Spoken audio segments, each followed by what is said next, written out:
గెలుపులో ఇక్కడంతా కూడా సమర్థలేదు. వీళ్ళందరూ కూడా నేను జయంతి పురస్కరించుకుని భారతదేశం మొత్తం కూడా ఒక సెలబ్రేషన్ చేసుకుంటా ఉన్నారు. పండగ వాతావరణం నెలకొల్లి ఉంది. అలానే మన గౌరవ ప్రధానమంత్రి గారు 2014లోనే ఒక పిలుపునివ్వడం జరిగింది. ఆ పిలుపు మేరకు స్వచ్ఛ భారత్ స్వచ్ఛ సాహిత్య కార్యక్రమము దేశం మొత్తం జరుగుతూ ఉంది. దేశం మొత్తం కూడా ప్రతి ఒక్కళ్ళ బాధ్యత. వాళ్ళ సఫాయి కార్మికులు ఉన్నారు, వాళ్ళ బాధ్యత కాదు.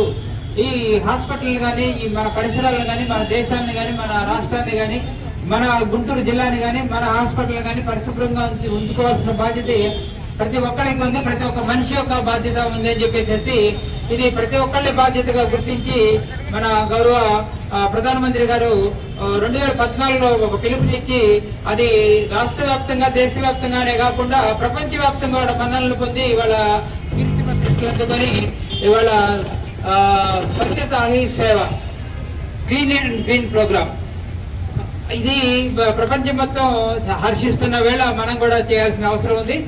రాష్ట్రం మొత్తం కూడా చేస్తున్నారు. అలానే ఇవాళ గుంటూరు జిల్లాలో కూడా కలెక్టరేట్ లో కూడా జరుగుతూ ఉంది, మన దగ్గర కూడా జరుగుతూ